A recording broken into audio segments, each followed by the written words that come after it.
إن خير الحديث كتاب الله وخير الهدي هدي محمد صلى الله عليه وسلم وشر الأمور محدثاتها وكل محدثة بدعة وكل بدعة ضلالة وكل ضلالة في النار أعوذ بالله من الشيطان الرجيم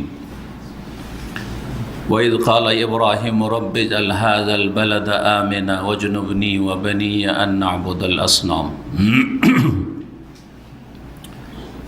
সম্মানিত দিনী ভাতৃমণ্ডলী, আল্লাহ রাব্বুল আলামিনের যাবতীয় প্রশংসা যে মহান আল্লাহ রাব্বুল আলামিন, তিনি আমাদেরকে সৃষ্টি করেছেন এবং তার ইবাদত বন্দেগীর একমাত্র নির্দেশ প্রদান করেছেন। তার সাথে শরীক স্থাপন করা সবচেয়ে বড় অপরাধ বলে, সবচেয়ে বড় জুলম বলে আল্লাহ রাব্বুল আলামিন ঘোষণা করেছেন। সালাত এবং সালাম নাজিল হোক আমাদের প্রিয় নবী শেষ নবী মুহাম্মদুর রাসূলুল্লাহ সাল্লাল্লাহু আলাইহি ওয়াসাল্লামের উপর, যিনি বিশ্বজাহানের জন্য রহমত। যে রহমতকে আল্লাহ রাব্বুল আলামিন প্রেরণ করেছেন এই সৌদি আরবের পবিত্র নগরী মক্কাতুল মুকাররমায়, যার হিজরতের স্থান হচ্ছে মদিনা মুনাওয়ারা, যিনি ভূমিষ্ঠ হয়েছেন মক্কাতুল মুকাররমায়, যেটি আল্লাহর কাছে আহাব্বুল বেকা ফিল আরদ, পৃথিবীতে সবচাইতে প্রিয় স্থান আল্লাহ রাব্বুল আলামিনের নিকটে এবং রাসূলুল্লাহ সাল্লাল্লাহু আলাইহি ওয়াসাল্লামের নিকটে।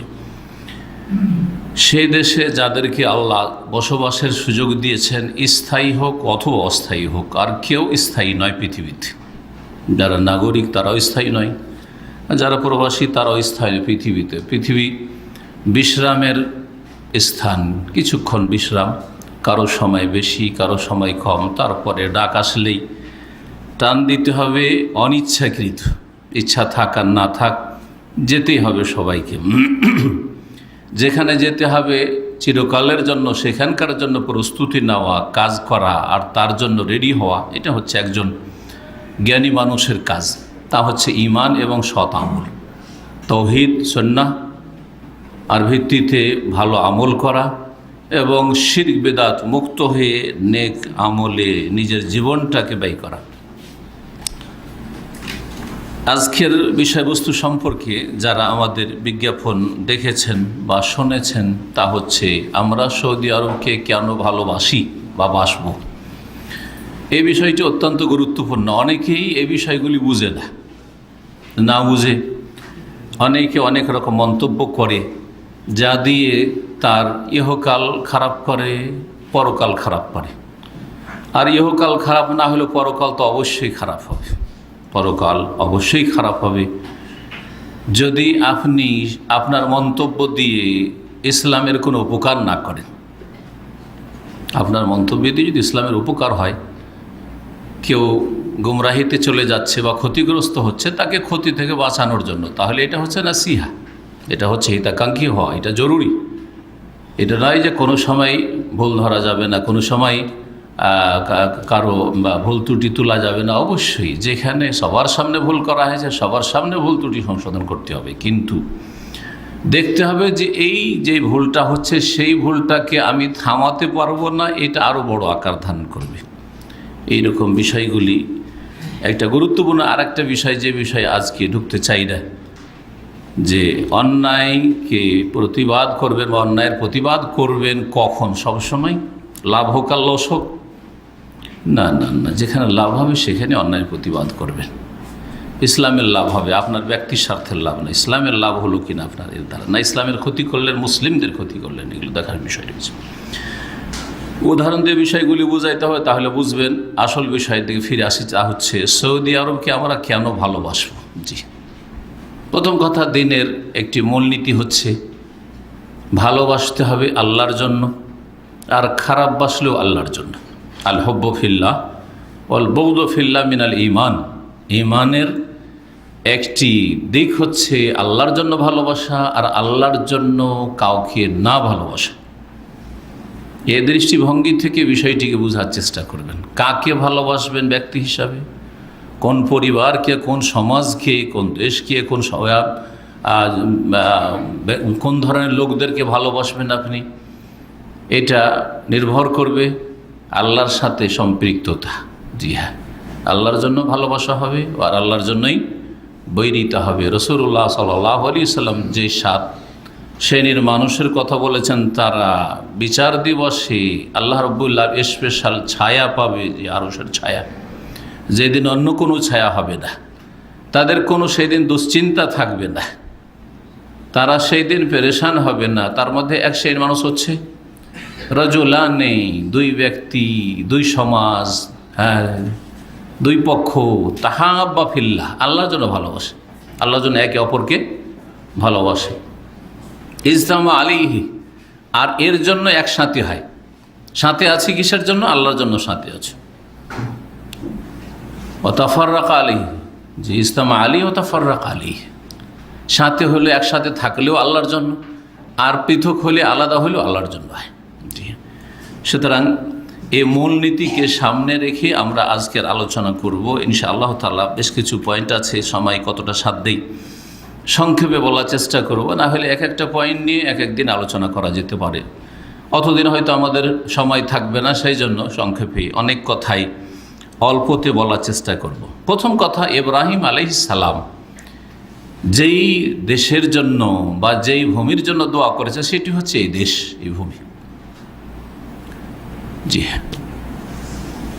তারপরে দ্বিতীয় খলিলুল্লাহ মুহাম্মদুর রাসূলুল্লাহ সাল্লাল্লাহু আলাইহি সাল্লাম, সৈয়দুল মুরসালিন, খাতামুন নবীয়্যিন, রাহমাতুল লিল আলামিন, তিনি যেই জমিনের জন্য দোয়া করে সেটা হচ্ছে এই দেশের জমিন, জি, অন্য কোথাকার না। এই দুটো বিষয় প্রথম কোরআন এবং হাদিস থেকে দেখা যাক। আমি এই মর্মে সূরা ইব্রাহিমের আয়াত নম্বর 35 পাঠ করেছি, সূরা বাকারা আয়াত নম্বর 126ও রয়েছে। সূরা বাকারা থেকে শুরু করি। আল্লাহ রাব্বুল ইরশাদ করেছেন, ওয়াইজ কালা ইব্রাহিম রাব্বিজআল হাযা বালাদান আমিনা। স্মরণ করো সেই ইতিহাস যখন ইব্রাহিম আলাইহিস সালাম বলেছিলেন আল্লাহর কাছে দোয়া করি যে আল্লাহ এই দেশটিকে, এই নগরীটিকে, মক্কাতুল মুকাররমাকে কেন্দ্র করে যেখানকার জন্য দোয়া হবে তার আশেপাশেও দোয়া, সবটাই দোয়া পাবে। জি জি, আরব উপদ্বীপ, আল জাজিরাতুল আরবিয়া, যেটাকে আরবিতে বলা হয়। রব্বিজ আল্লাহ তুমি বানিয়ে দাও, হাজা এটা কি, বালাদান আমেনা, নিরাপদ শহর, নিরাপদ দেশ। বালাদ মানে দেশ, বালাদ মানে শহর। নিরাপদ শহর, নিরাপদ দেশ বানিয়ে দাও, একটি দোয়া। তাহলে এখানে দোয়া করেছেন 1 নম্বর দোয়া ইব্রাহিম আলাইহিস সালাম কিসের জন্য? নিরাপত্তার জন্য।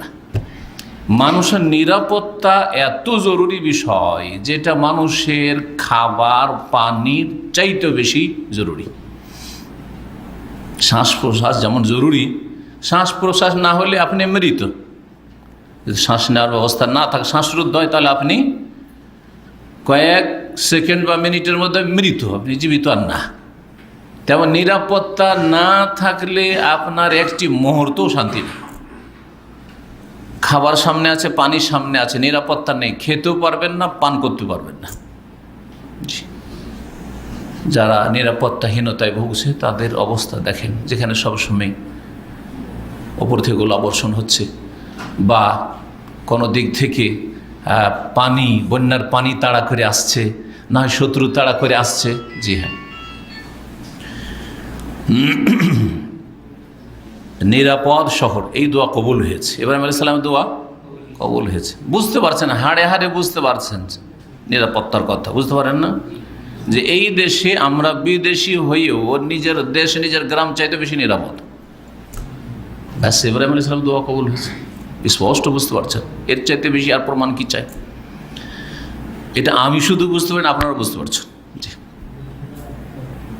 এখানে অন্তত বিনা দোষে কাউকে হয়রান করা হয় না, যে কিছু ঘুষ খাওয়ার জন্য হয়রান। কিন্তু দেশে, সারা বিশ্বের অধিকাংশ জায়গায়, বিশেষ করে উপমহাদেশে, এমনি এমনি ভালো মানুষকে আরও বেশি হয়রান করা হয়। ওয়ারজুক আহলাহু মিনাস সামারাত, দ্বিতীয় দোয়া হচ্ছে আল্লাহ এই দেশের মানুষকে ফলের তুমি রুজি দিও। রুজির বরকতের দোয়া করেছেন, আর রুজির মধ্যে ফলের রুজি সবচেয়ে ভালো। আজকাল যারা অসুস্থ তাদেরকেও ফল খেতে নিষেধ নেই, ফল খান, সুস্থ থাকবে। ফলের রুজি দিও। মান আমানা মিনহুম বিল্লাহি ওয়াল ইয়াউমিল আখির, তবে এই নিরাপত্তা কে পাবে? এই রিজিকের বরকত কে পাবে? যারা ওদের মধ্য থেকে আল্লাহর প্রতি ঈমানদার হবে এবং পরকাল ঈমানদার হবে, মুমিন মুসলিমদের জন্য। কাফেরের জন্য নিরাপত্তা নয়। জাতিতে মুসলিম আর শিরিক করবে, নিরাপত্তা নয়। আল্লাহ বলছেন, আল্লাহ মসজিদে হারামে প্রবেশ সম্পর্কে মুশরিকদের ক্ষেত্রে বলেছেন যে তারা ভীত সন্ত্রস্ত হওয়া ছাড়া আল্লাহর ঘর কাবায় প্রবেশ করার অধিকার রাখে না। মা কানা লাহুম আন ইয়াদখুলুহা ইল্লা খায়িফিন, জি, লাহুম ফিদ দুনিয়া খিজিয়ুন, ইহজগতে তারা লাঞ্ছিত, ওয়া লাহুম ফিল আখিরাতি আযাবুন আযীম, আর পরকালে কঠোর শাস্তি মুশরিক বহুত্ববাদীর জন্য। আপনি ইসলামের নামে কবর মাজার পূজা করবেন, আপনার জন্য নিরাপত্তা নেই, আপনার রুজিতে বরকত নেই। ইতিহাস যদি তুলে দেখেন এই আরব দেশের, তাহলে স্বর্ণযুগের পরে যখন শিরক বিদআত এই দেশে শুরু হয়ে যায়, আজকে থেকে 300 বছর আগে শিরক ছিল এখানে, যেমন ভারত, বাংলাদেশ, পাকিস্তানে কবর মাজার পূজা, তখন এখান থেকে আল্লাহ বরকত ছিনিয়ে নিয়েছিলেন, নিরাপত্তা ছিনিয়ে নিয়েছিলেন। হাজিদের নিরাপত্তা ছিল না, বরং এখানকার স্থানীয় লোকদের নিরাপত্তা ছিল না, এবং খেতে পেত না, খেজুর পানি সেটার ব্যবস্থা ছিল না। খিদার তাড়না অন্য দেশে তারা চলে যেত, কোথায় কোথায় গিয়ে বসবাস করে যারা চলে গেছে ওই জামানায়, জি, তাদের সন্তানরা। তাহলে এই দুটো নিয়ামত, নিরাপত্তার নিয়ামত, রিজিকের নিয়ামত কার জন্য? ঈমানদার যারা তৌহিদবাদী তার জন্য। তৌহিদ প্রতিষ্ঠা হয়েছে এ দেশে, বরকত নেমে এসেছে, রিজিক অফুরন্ত, নিরাপত্তা বিরাজ করছে। বাস্তব সত্য কোরআনে কারীমের কথা, আল্লাহর কথা। দোয়া যখন করলেন ইব্রাহিম আলাইহিস সালাম, কালা, আল্লাহ বলছেন ওমান কাফারা, তবে শুনে রাখো ভালো করে, যারা কুফরি করবে, শিরক করাও কুফরি, আর নাস্তিকতা কুফরি, শুধু নাস্তিক কাফের না, যে শিরক করে সেও কুফরি করে, সেটাও বড় কুফরি। ওমান কাফারা, যারা কুফরি করবে, ফাওমাত্তুহু কালিলান, তাদেরকে কিছুদিনের ভোগের সামগ্রী দেবো, কিছুদিন খেতে দেবো। একেবারে অনাহার মারবেন না, ওরাও খাচ্ছে কিন্তু আমাদের আশেপাশে অসৎ লোক, বেদিন বেনামাজি এদেশে যারা আগাছা আছে, প্রবাসীদের কত বেনামাজি, কত বেদিন, কত বদ আকিদা নিয়ে এসছে, বদ আকিদের ভ্রান্ত আকিদার শিরকি কুফরি আকিদা নিয়ে, সুফিদের আকিদা নিয়ে আসছে, আবার ওই নিয়ে চলে গেছে, চরম বিদ্বেষী তৌহিদ সুন্নাহর এবং তৌহিদ সুন্নাহর দেশের। তারপর আল্লাহ ওদেরকে রিজিক দিচ্ছেন, আপনাদের অনেকের চাইতে অনেক টাকা পয়সা এখান থেকে রিয়াল ডলার বেশি নিয়ে যাচ্ছে। আল্লাহ ফাওমাত্তুহু কালিলান, সামান্য ওদেরকে দেব, সামান্য ভোগের সামগ্রী কয়েকদিনের জন্য দেবো। সুম্মা আযতাররুহু ইলা আযাবিন নার, তারপরে টেনে হেঁচড়ে জাহান্নামের আযাবে নিয়ে আসো। কয়দিন আমোদ ফুর্তি করবে, আর কত রিয়াল আর ডলার এখান থেকে নিয়ে যাবে, আর স্বর্ণ নিয়ে যাবে, চাঁদি নিয়ে যাবে, জাহান্নামে টেনে হেঁচড়ে আল্লাহ হাজির করবে। সূরা ইব্রাহিম আয়াত নম্বর 35 শুনে আপনাদেরকে, ওখানে এইরকমই দোয়া রয়েছে, ওয়াইদ কালা ইব্রাহিম রব্বি জাল হাযাল বালাদা আমিনা, আল্লাহ এই শহরকে নিরাপদ বানিয়ে দাও, ওয়াজনুবনি, এবং আমাকে রক্ষা করো, ওয়াবানিয়া, আমার বংশধরকে, আমার ছেলে মেয়েদেরকে রক্ষা করো, আন না'বুদাল আসনাম, শিরক থেকে, মূর্তি পূজা থেকে, শিরক থেকে রক্ষা করো। ইব্রাহিম আলাইহিস সালাম শিরক থেকে রক্ষার জন্য দোয়া করেছেন। কয়েকদিন আপনি দোয়া করছেন, সহি আকীদা বুঝেছেন, শিখেছেন, আর কতটা বা চেষ্টা করছেন ওই শিরক বিদআতের এলাকাতেই বাড়ি বেঁধে বসে আছে। হয়তো এখানে একটু দুটা পয়সা আছে, আপনার কেউ কিছু বলতে পারছে, দেশে গেলে একেবারে কোণঠাসা হয়ে, যখন একটু অভাব দেখা যাবে তখন আপনার উপর চেপে পড়বে বিদআতিরা। আর ওইখানে বাড়ি কেন করলেন আপনি? শিরক বিদআতের আখড়াতে। তারপরে আপনিও যদি ধরেন ঈমানটা বাঁচিয়ে নিলেন, শক্ত হয়ে থেকে গেলেন, এখান থেকে সহি আকীদা নিয়ে, আপনার ছেলেমেয়েরা এত শক্ত থাকবে না, তখন ভাবছে আমার বাপের মতো আমরা এত শক্ত হইতে পারবো না, বরং আপনাকে বলে আপনার বাপ কট্টর ছিল, সেই জন্য থেকেছে এত কষ্ট করে, যে যা বলছে তাই শুনবো, গ্রামের লোক, এলাকার লোক যা করছে তাই করবো, মাজারেরও চাঁদা দিবে, ওই মিলাদও করবে, শবে বরাতও করবে, শিরক বিদআত সব করবে, আবার ফিরে যাবে কয়েকদিন পরে আপনার ছেলেমেয়েরা। ওই সব জায়গায় থাকা জায়েজ নয়। সেই জন্য যদি তাদেরকে হেদায়েত করতে পারেন তাহলে থাকবে, আর না হইলে আপনার নিজের জান বাঁচাবেন, ছেলে মেয়েদের জান বাঁচাবেন। আগে আপনাকে বাঁচাইতে হবে, আপনার পরিবারকে বাঁচাইতে হবে, তারপরে গ্রামবাসীর কথা চিন্তা করতে, ওদেরকে বাঁচাইতে পারবো কি পারবো না জাহান্নামের আগুন থেকে আর শিরক বিদআত থেকে, তারপরে দেশবাসী, এলাকাবাসীর কথা চিন্তা করবেন। কু আনফুসাকুম ওয়া আহলিকুম নারা, নিজের থেকে শুরু করতে হবে। দেশকে বাঁচাতে গিয়ে নিজেই ডুবে গেলাম, না না, এটা ইসলাম বলে না। নিজেই ধ্বংস হয়ে গেলাম, নিজের ছেলে মেয়েকে ধ্বংস করে দিলাম, বরবাদ করে দিলাম, এই বড় আশা নিয়ে যে আমি গোটা এলাকাবাসীকে হেদায়েত করে দেবো, না, এটা ফর্মুলা আসলে নয় ইসলামের। আরও শোনেন, সূরা বাকারা নম্বর 124 আল্লাহ ইরশাদ করেছেন, ওয়াইয ইবতালা ইব্রাহিম রাব্বাহু ওয়াইয ইবতালা ইব্রাহিমা রাব্বুহু বিকালিমাত।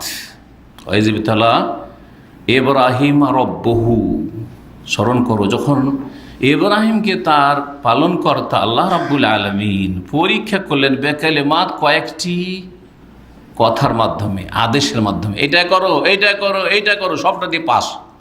ফাতাম্মাহুন, আল্লাহ সবগুলিতে তৌফিক দিলেন সহজ তার জন্য, সবগুলি পুরা করে দিলেন তিনি, মানে সমস্ত পরীক্ষায় পাস। শুরু থেকে শেষ পর্যন্ত ইব্রাহিম আলাইহিস সালামের জীবনটাই হচ্ছে শুধু পরীক্ষার পরীক্ষা, পরীক্ষা। পরীক্ষাতে বান্দা যখন সবগুলিতে পাস করে তখন আরও শক্ত হয়ে যায়। যেমন ইটকে, মাটিকে যত জ্বালাবেন তত শক্ত হবে, ঠিক তেমনি বান্দার পরীক্ষা, যত পরীক্ষা হবে আর পরীক্ষা আপনি উত্তীর্ণ হইতে পারেন তত বেশি আপনি শক্ত মুমিন হইতে পারেন আর শক্ত ইমানদার হইতে পারবেন। ফাতামাহুন, যখন সবগুলি পরীক্ষায় পাস তো আল্লাহ কিছু বকশিস দিতে চাইলেন ইব্রাহিম আলাইহিস সালামকে। আল্লাহ বললেন, তাহলে ইন্নী জাইলুকা লিন্নাসি ইমামা, হে ইব্রাহিম তোমাকে আমি মানব জাতির জন্য ইমাম বানাতে চাই।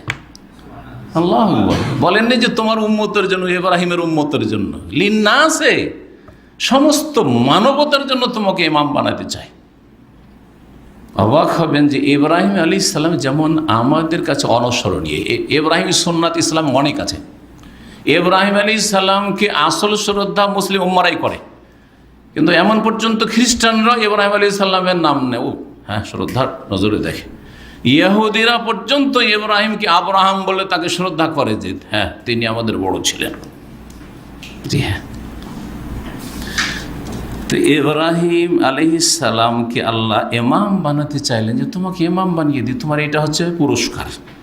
কালা, তখন ইব্রাহিম বলছেন আমি একাই হব, আল্লাহ আমার ছেলেদেরকে ইমাম বানায়, ওদেরকেও নেতৃত্ব কিয়ামত পর্যন্ত দিও, অমিন যুররিয়াতি, আল্লাহ আমার ছেলেদেরকেও ইমামতি দিও, নেতৃত্ব দিও। কালা লা ইয়ানালু আহাদিজ জালিমিন, একটা শর্ত আছে, তোমার ছেলেরা নেতৃত্ব পাবে, পৃথিবীর ইমামতি পাবে, কিন্তু জালেম হইলে আমার প্রতিশ্রুতি জালেমের জন্য পুরো হবে না, হাসিল করতে পারবে না জালেমরা এটা পাবে না। তো তোমার ছেলেরা যদি জালেম হয়ে যায়, তোমার আগামী প্রজন্ম যদি জালেম হয়ে যায়, বড় জালেমকে শিরিক করে, আল্লাহ সরিয়ে দেবেন নেতৃত্ব থেকে। ভারত উপমহাদেশে 800 বছর সুযোগ দিয়ে আল্লাহ সরিয়ে দিয়েছেন মুসলিমদেরকে, এই জন্য মুসলিমদের ঐতিহ্য দেখেন কত, কিন্তু আজকে মুসলিমরা সেখানে বাস করা মুশকিল হয়ে গেছে ঈমান ইসলাম নিয়ে। জি, এটা আমাদের পাপের কারণে, আমাদের জুলমের কারণে। লা ইয়ানালু আহাদিজ জালিমিন।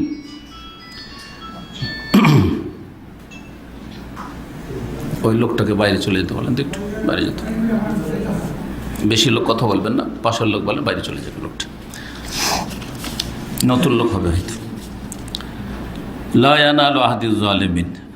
এখন সরাসরি শুরু করি, সৌদি আরবকে কেন ভালোবাসবেন আপনি? এই আয়াতগুলো থেকে কিছু জানতে পারলেন। এখানে আমরা নিরাপদ, এটা নিরাপদ দেশ, যেখানে নিরাপত্তা বেশি আছে সেখানটাকে ভালোবাসবেন না আপনি? সেই জায়গাকেও ভালোবাসবেন, যারা এই নিরাপত্তাকে বহাল রেখেছে তাদেরকে ভালোবাসবেন না আপনি? অবশ্যই। আপনি কারো বাড়ি যাচ্ছেন, ওখানে আপনি নিরাপদ না, ঝুঁকি আছে, আর আরেক জায়গায় আপনি নিরাপদ, নাকে তেল দিয়ে ঘুমান আপনি, কোনো চিন্তা নেই, ভালোবাসবেন কাকে বেশি? যেখানে নিরাপদ অবশ্যই ভালোবাসবেন আপনি। যেখানে রিজিকের বরকত আছে ভালোবাসবেন না আপনি? জি হ্যাঁ, অবশ্যই ভালোবাসবেন। যেই দেশের জন্য ইব্রাহিম আলাইহিস সালামের দোয়া আছে ভালোবাসবেন না আপনি? ইব্রাহিম আলাইহিস সালাম ভালোবেসেছেন, ওই জন্যই তো দোয়া করেছেন। যে যেটাকে ভালোবাসে তার জন্য বেশি দোয়া করে। তো ইব্রাহিম আলাইহিস সালাম যেই দেশকে ভালোবাসে আপনি ভালোবাসবেন না? আপনি কি ইব্রাহিমি মিল্লতের অনুসারী না? কুল বাল মিল্লাতে ইব্রাহিম হানিফা। তারপরে শুনেন, নবী করিম সাল্লাল্লাহু আলাইহি ওয়াসাল্লাম দোয়া করেছেন, সহিহ বুখারীতে হাদিস রয়েছে, সহিহ মুসলিমে রয়েছে, আল্লাহ তোমার নবী ইব্রাহিম আলাইহিস সালাম, ইন্না ইব্রাহিম দা লিমাক্কাতা ওয়া আহলিহা, ইব্রাহিম খলিলুল্লাহ আলাইহিস সালাম মক্কা এবং মক্কার অধিবাসীদের জন্য দোয়া করেছি। ওয়া ইন্নী দাউতু লিআহলিল মদিনা, আমি মদিনাবাসীর জন্য দোয়া করছি। আল্লাহ বারিক লাহা ফি সাইহা ওয়া মুদ্দিহা, আল্লাহ তাদের ওজনে মাপে তুমি বরকত দাও, তাদের রিজিকে তুমি বরকত দাও। বরং সহিহ মুসলিমের হাদিসে রয়েছে যে দেফাই মা বারাকতা লিমাক্কাতা, মক্কায় যে বরকত দিয়েছো তার সাথে দ্বিগুণ তুমি বরকত দাও মদিনায়। আর মক্কা মদিনায় কোথায় আছে? সৌদি আরবে। জি হ্যাঁ। তো যেই দেশের জন্য দুই খলিল আলাইহিমুসসালাতু ওয়াসসালাম, ইব্রাহিম খলিলুল্লাহ, মুহাম্মদ খলিলুল্লাহ আলাইহিমুসসালাতু ওয়াসসালাম দোয়া করেছেন, অবশ্যই ভালোবাসবে, এটা ঈমানের দাবি। তারপরে শুরু করি এক একটা করে পয়েন্ট। এই দেশকে এই জন্যই ভালোবাসবো যে এই দেশে হারমাইন শরীফাইন রয়েছে, তিনটি জায়গায় পৃথিবীতে সবচাইতে পবিত্র, মুকাদ্দাস, বরং পবিত্র। চতুর্থ জায়গা কোথাও পৃথিবীতে নেই যেটাকে বলবেন যে এটা পবিত্র বিষয়, পৃথিবীর কোথাও নেই। তিনটি জায়গা ছাড়া রাসূলুল্লাহ সাল্লাল্লাহু আলাইহি ওয়াসাল্লাম নেকির জন্য সফর করতে অন্য কোথাও নিষেধ করেছেন। নেকির জন্য স্থানকে কেন্দ্র করে, ব্যক্তিকে কেন্দ্র করে যাচ্ছেন, এলেম শিক্ষাকে কেন্দ্র করে যাচ্ছেন, রুজি তলাশ করাকে কেন্দ্র করে যাচ্ছেন, বাপ মা আছে বলে কেন্দ্র করে যাচ্ছেন, হ্যাঁ সেটা আলাদা কথা। কিন্তু স্থান হিসাবে যাই, অমুক জায়গায় যাই বেশি নেকি পাবো, সেই জন্য তিন জায়গা ছাড়া চতুর্থ জায়গায় যাওয়া হারাম, বিদআত, নিষিদ্ধ। লা তুসাদ্দুর রিহাল ইল্লা ইলা সালাসাতে মাসাজিদ, সহিহ বুখারী মুসলিমের হাদিস, রাসূলুল্লাহ সাল্লাল্লাহু আলাইহি ওয়াসাল্লাম বলেছেন। তার মধ্যে দুটোই জায়গা রয়েছে সৌদি আরবে, তাই না? আল মসজিদুল হারাম ও মসজিদি হাজা, মসজিদে হারাম যে মক্কাতুল মুকাররমায়, হারামের এলাকা পুরোটাই মসজিদ হারাম বলতে। আর আমার এই মসজিদ মানে মসজিদ নববী, যেটা নিজের মোবারক হাতে রাসূলুল্লাহ সাহাবায়ে কেরামদেরকে নিয়ে মসজিদ তৈরি করেছেন। এই দেশে যেহেতু এই দুই হারমাইন শরীফাইন রয়েছে, সেই জন্য এই দেশকে ভালোবাসব। এই দেশে এমন প্রাচীন ঘর রয়েছে যে ঘরটি আল্লাহর ঘর, স্পেশাল ওর নামই হচ্ছে বাইতুল্লাহ। সারা পৃথিবী যে কোনো মুসলিম গেলে বাইতুল্লাহ বুঝবে যে বাইতুল্লাহ মানে কাবা ঘর, বুঝবে না? জি। এবং সবচেয়ে পুরাতন ঘর, ইন্না আউওয়ালা বাইতি উযিলা লিন-নাসি লাল্লাযী বিবাক্কাতা মুবারাকান হুদাল লিল আলামিন ফীহি আয়াতুন বায়্যিনাতুন মাকামু ইব্রাহিম। আল্লাহ রাব্বুল আলামিন সূরা আল ইমরান আয়াত নম্বর 96 97 ইরশাদ করেছেন যে নিশ্চয় সবচেয়ে প্রাচীন ঘর যা মানুষের জন্য তৈরি করা হয়েছে, লাল্লাযী বিবাক্কাতা, যেটা বাক্কায় রয়েছে। মক্কার অপর নাম হচ্ছে বাদিয়া, বাদিয়া, বাক্কা। যেমন আরবরা আপনাদের ঢাকাকে কি বলবে? দাক্কা। জি, বাক্কা। মুবারাকান, এটা হচ্ছে কি? মোবারক। এই ঘরটি হচ্ছে মোবারক। মোবারক মানে কি? যেখানে বরকত আছে, বরকতময়, বরকতপূর্ণ। এই ঘরে বরকত রয়েছে, এই ঘরে তওয়াফে বরকত রয়েছে, এই ঘরকে কিবলা বানাতে বরকত রয়েছে, এই ঘরের উদ্দেশ্যে হজ করতে, উমরা করতে যাই বরকত রয়েছে। জি, এই ঘরে সলাতের লক্ষগুণ বরকত রয়েছে, ইত্যাদি। হুদাল লিল আলামিন, বিশ্বজাহানের জন্য এটি হচ্ছে হেদায়েতের কেন্দ্র, হেদায়েতের কেন্দ্র। ফিহি আয়াতুম বায়্যিনাত, এখানে সুস্পষ্ট অনেক নিদর্শন রয়েছে, যেই নিদর্শন দিয়ে আল্লাহকে চেনা যায়। মক্কা গেলে অনেক জায়গা রয়েছে, যেই জায়গাগুলো দেখলে আল্লাহর কথা স্মরণে আসবে।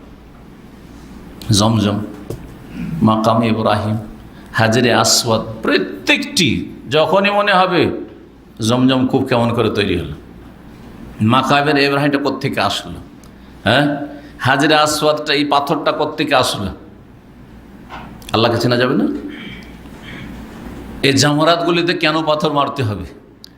এখানে ইতিহাসে কি ঘটেছিল, ইব্রাহিম আলাইহিস সালাম কি করেছেন এবং তাকে আল্লাহ কিভাবে পরীক্ষা করেছিলেন ছেলেকে কোরবানি করার হুকুমের মাধ্যমে। সাফা মারোয়ার সাইতে মাঝখানে যে দৌড় দিতে হবে, আবার সাফাতে চড়তে হবে আর মারোয়াতে চড়তে হবে, কেন চড়তে হবে? এই 7 চক্কর কেন? তখন ওই ইব্রাহিম আলাইহিস সালামের স্ত্রী ইসমাইল আলাইহিস সালামের মায়ের ঘটনা মনে আসবে। আয়াত, আল্লাহকে চেনার অনেক উপায় রয়েছে, ঈমান তাজা করার অনেক ব্যবস্থা রয়েছে। মাকাম ইব্রাহিম, আর বিশেষ করে এখানে মাকাম ইব্রাহিম রয়েছে। ওমান দাখালাহু কানা আমেনা, এখানে যারাই প্রবেশ করবে সে নিরাপদ থাকবে। মানুষ তো নিরাপদ, এখানে পশু পাখিও, শিকারী পশুও নিরাপদ, গাছপালাও নিরাপদ। জি, অপরাধীও নিরাপদ। অপরাধ যদি বাইরে থেকে করে যায় তাহলে ওকে বাইরে বের করার চেষ্টা করতে হবে। এই জন্য দণ্ডবিধানগুলি হারামের এলাকার ভিতরে কায়েম করা হয় না। হারামের বাইরে যারা মক্কায় অপরাধ করেছে, চোর হাত কেটেছে, না চোরের হাত কাটতে হবে, চোর চুরি করেছে হাত কাটতে হবে, তাই না? কেসাস, খুনিকে হত্যা করতে হবে কেসাসে। এগুলো কোথায় হয়? হারামের বাইরে। এই জায়গায় নিরাপদ। একমাত্র যে ওখানেই অশান্তি সৃষ্টি করবে, গোলযোগ সৃষ্টি করবে, তখন তাকে প্রতিরোধ করার জন্য, নির্মূল করার জন্য, সেই দমন করার জন্য সেখানেই মারতে হবে। তো এই দেশে যেহেতু হারমান শরীফান রয়েছে, সেই জন্য এই দেশকে ভালোবাসবো, স্বাভাবিক। একটা টান আছে আপনার হারমান শরীফানের দিকে, যেখানেই থাকেন না কেন। আপনার এখানে আছেন, অনুভূতি একটু মোটা হয়ে গেছে, কম আছে, কিন্তু গরিব মানুষ, মহিলাদের অনেক ইমানদার মহিলা আছে, সুবহানাল্লাহ। আমার জীবনে এরকম ঘটেছে, আত্মীয় স্বজনদের মধ্যে গরিব মানুষ জীবনে হয়তো আশা করতে পারে না যে কোনোদিন মক্কা যেতে পারবো। দেখলেই কান্না শুরু করে দেয় যে আমরা কি কোনোদিন আল্লাহর ঘরটা দেখতে পাবো না, নবীর মসজিদে যেতে পারবো না, আমরা কোনোদিন হজ উমরা করতে পারবো না। আল্লাহু আকবার, কি যে ভালোবাসা, না দেখি ভালোবাসা। তো আপনি কেন ভালোবাসবেন না, যেখানে আপনার এই দেশের সাথে এছাড়াও দুনিয়ার মেলা স্বার্থ জড়িত রয়েছে। দিনী স্বার্থ নয়, শুধু দুনিয়ার স্বার্থ জড়িত রয়েছে। কত রুজি এখান থেকে নিয়ে যাচ্ছেন, আর আপনার এই রুজি থেকে আপনার আত্মীয় স্বজন কত উপকৃত হইল, কত ছেলে মেয়ে মানুষ করলেন, আর কত বাপ মাকে দিলেন, কত ভাই বোনদের বিয়ে শাদী ইত্যাদি করলেন, আর কত লেখাপড়া করেন, কত কি যে করলেন, আর কত যে সম্পদ প্রপার্টি করেছেন, তো আছে, কেউ কম কেউ বেশি। তারপরেও নিমক হারামি। আরে নুন খেয়ে তো অমুসলিমও গুণ গায়, কাফেরও নুন খেলে গুণ গায়, তো মুসলিম অন্তত ওদের থেকে তো একটু ভিন্ন হইতে হবে, মানে ওদের চাইতে খারাপ হইতে হবে। দ্বিতীয় যে বিষয়টি রয়েছে সেটা হচ্ছে, এটা হচ্ছে তৌহিদের দেশ, আল্লাহর একত্রের দেশ। কোরআন কারিমে যে তৌহিদের কথা আছে, সেই তৌহিদ যদি বাস্তবে দেখতে হয় তাহলে সৌদি আরবকে দেখতে হবে। কুল হু আল্লাহু আহাদ যদি দেখতে হয়, সৌদি আরব পৃথিবীর কোথাও পাবেন না। যেখানে যাবেন আল্লাহকেও সেজদা হচ্ছে আর গায়রুল্লাহকেও সেজদা হচ্ছে, আল্লাহর কাছেও চাওয়া হচ্ছে, আল্লাহ ছাড়া অন্যের কাছেও চাওয়া হচ্ছে, আল্লাহ ছাড়া অন্যের কাছেও ধর্ণা দেওয়া হচ্ছে, আর আল্লাহর কাছেও কিছু চাইছে। কিছু লোক আছে সেখানে নামাজ পড়েছে, কিছু লোক কেউ প্রতিমা পূজা, পুতুল পূজা করছে, কেউ কবর মাজার পূজা করছে, কেউ গস মাদাদ বলছে, কেউ খাজা মাদাদ বলছে, কেউ বিভিন্ন ওরসে যাচ্ছে, ইমান হারাচ্ছে, কেউ তাবিজের কাছে আশ্রয় নিচ্ছে, কেউ বালার কাছে, কেউ টাকার কাছে আশ্রয় নিচ্ছে। কিন্তু সৌদি আরব সার্বিক জীবনে তৌহিদ আর তৌহিদ। যে তৌহিদ বড় শিরক ছোট শিরক মুক্ত। আপনি দেখান যে সৌদি আরবে কোথাও শিরকের আস্তানা আছে, শিরক করার সুযোগ সুবিধা আছে, বা কোথাও কেউ শিরক করছে বা করতে পারছে, দেখান, কোথাও খুঁজে পাবেন না আপনি। অনুমতি আছে কোথাও শিরক করা, দেখান, কোনো অনুমতি নেই।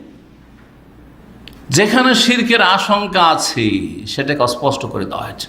যে জায়গাগুলোতে শিরক হতো আজকে থেকে 300 বছর আগে, সেই জায়গাগুলোকে অচেনা করে দেওয়া হয়েছে, শুধু এই স্বার্থে যে এগুলো শিরকের আস্তানা ছিল। এই দুর্বল ইমানের লোকেরা, গায়রুল্লাহর পূজারীরা ইসলামের নামে এসে এই জায়গাগুলোতে আবার গায়রুল্লাহর পূজা শুরু করে দেবে। আমাদের একজন বড় শেখ ওস্তাদ ছিলেন, তিনি বলছিলেন আমার নিজের চোখে দেখা রাসূলুল্লাহ সাল্লাল্লাহু আলাইহি ওয়াসাল্লামের যে জন্মের স্থানটা এখন অনুমান করা হচ্ছে যে ওই লাইব্রেরি, কিন্তু ওই জায়গাটা কিন্তু কোন জায়গা অস্পষ্ট, বলা হচ্ছে লাইব্রেরিটা। একসময় সেই জায়গাটা এই লাইব্রেরি ছিল না, সবাই চিনত, আর সেই জায়গাকে কাবাকে পিছনে করে সেজদা করত। ওই শাইখ বলছেন আমি নিজে দেখি যে কাবা পেছনে করে ওই জায়গায় গোল হয়ে সেজদা করছে। ভারত, বাংলাদেশ, পাকিস্তানের এক শ্রেণীর মুসলিমরা আলহামদুলিল্লাহ শিরক মুক্ত করা হয়েছে। এগুলো থেকে যে গাছ থেকে বরকত হাসিল করতো তাইফে, গাছ কেটে শিরককে নিশ্চিহ্ন করে দেওয়া হয়েছে। যে গাছকে মহিলারা জড়িয়ে ধরতো গিয়ে বাচ্চা হয় না, গাছটাকে বুকে জড়িয়ে ধরলে আলিঙ্গন করলে বাচ্চা পেটে ধরবে, গর্ভধারণ করবে, আউযুবিল্লাহ, লজ্জাকর বিষয় ছিল, নিশ্চিহ্ন করে দেওয়া হয়েছে। এরকম বহু কাহিনী রয়েছে। শাইখুল ইসলাম আহমদ আব্দুল ওয়াহাব রহমতুল্লাহ আলের দাওয়াত এবং তার যে প্রচেষ্টা তৌহিদ প্রতিষ্ঠার জন্য আর শিরক বিদআতকে উৎখাত করার জন্য আরব দেশে যে তার সংস্কারমূলক তাজদীদের কাজ হয়েছে, তাতে ওই সব ঘটনাগুলি উল্লেখ করা হয়েছে। বলছিলাম এটি হচ্ছে তৌহিদের দেশ।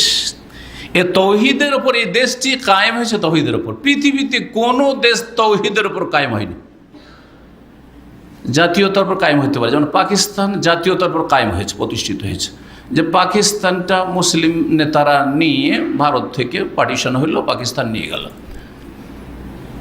তারপরে সেটা ভাষার ভিত্তিতে আন্দোলন শুরু হলো, ভাষার ভিত্তিতে বাংলাদেশ কায়েম হইল। তাহলে কোনোটা ভাষার ভিত্তিতে কায়েম হয়েছে, কোনোটা মুসলিম জাতীয়তার ভিত্তিতে, আমরা মুসলিমরা আলাদা দেশ চাই, তার ভিত্তিতে পাকিস্তান কায়েম হইল। কিন্তু সৌদি আরব কিসের ভিত্তিতে কায়েম হয়েছে? আল্লাহ তৌহিদ, তৌহিদের ভিত্তিতে কায়েম। ভালো করে বিষয়টি বুঝেন, এই পার্থক্যটা জি, তৌহিদের উপর কায়েম হয়েছে। কারণ শাইখুল ইসলাম আহমদ আব্দুল্লাহ রহমতুল্লাহ আলাই আলেম মুজাদ্দিদ হিসাবে তার তৌহিদ সুন্নাহর দাওয়াত একদিকে, আর একদিকে ইমাম মোহাম্মদ বিন সৌদ রহমতুল্লাহ আলাইর সাপোর্ট, সমর্থন, যে আপনি দাওয়াত দেন মানুষকে তৌহিদ সুন্নাতের, আর প্রশাসনের যা লাগে সমর্থন আর ক্ষমতা তা যতটা আমি দিতে পারবো, আপনার সাহায্য সহযোগিতা আপনার সাথে আছি। আল কোরআনের শক্তি আর সুলতানের শক্তি, দুই শক্তি একত্রিত হলে যে ফলাফল পাওয়া যায়, সেটা যদি দেখতে হয় তো এটা হচ্ছে সৌদি আরব। আল কোরআনের দাওয়াতের শক্তি মানে তৌহিদ সুন্নাহ আল কোরআন, শেখ দ্বারা হইল মোহাম্মদ আব্দুর রহমতুল্লাহ আলাই, আর মোহাম্মদ বিন সৌদ যে আলে সৌদ, বর্তমান যে রাজ পরিবার তাদের পূর্বপুরুষ, তার সুলতান, তার রাষ্ট্রীয় ক্ষমতার মাধ্যমে আল্লাহ রাব্বুল আলামিন এই দেশকে পুরোপুরি তৌহিদ দেশ হিসাবে কবুল করলেন।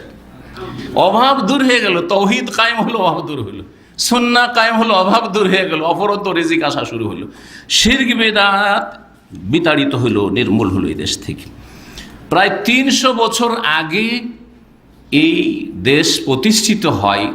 3টা স্তর রয়েছে এই সৌদি শাসন আমলের, 3টা স্তর। তার মধ্যে প্রথম স্তর যেটা শুরু হয় ইমাম মোহাম্মদ আব্দুর রহমতুল্লাহ আলাইহির যুগে এবং ইমাম মোহাম্মদ বিন সৌদের যুগে রাহিমাহুমুল্লাহ জামিয়ান, সেটা প্রায় 300 বছর আগে কাছাকাছি হচ্ছে তৌহিদের উপরে দেশ কায়েম হচ্ছে। তাহলে আমাদের সবচেয়ে বড় সম্পর্ক কিসের? তাওহীদ, লা ইলাহা ইল্লাল্লাহ। নামাজের আগে, যাকাতের আগে, সিয়াম রোজার আগে, হজ উমরার আগে, আর জনকল্যাণমূলক কাজ করার আগে, আর মাতা পিতার সেবা করার আগে, আর যত ভালো কাজ রয়েছে ভালো কাজ করার আগে, সব আগে কি করতে হবে? লা ইলাহা ইল্লাল্লাহ, তাওহীদ। আল্লাহ ছাড়া কোনো সত্য উপাস্য নেই। তো যেই দেশ কায়েম হয়েছে তাওহীদের ওপর, সেই দেশকে ভালোবাসবো না কোন দেশকে ভালোবাসবো? আমি এই দেশে প্রায় 30 বছর পার হয়ে গেল, আমার ছাত্র জীবন থেকে শুরু করে আপনাদেরকে বলছি। আর আমি বেশ কিছু দেশ ঘুরেছি, পাশের দেশগুলি ঘুরেছি।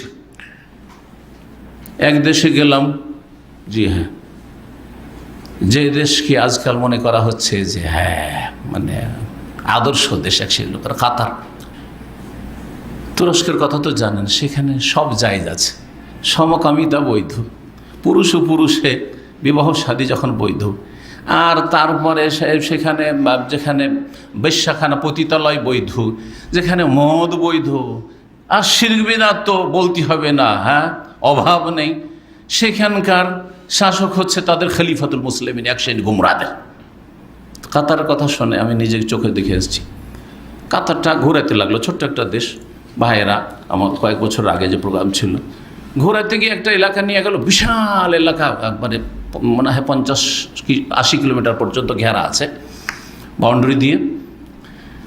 মেন গেটে লেখা আছে মোজাম্মাউ দেয়ানাত, হ্যাঁ মানে রিলিজিয়ান্স কমপ্লেক্স, সমস্ত ধর্মের মিলন স্থান।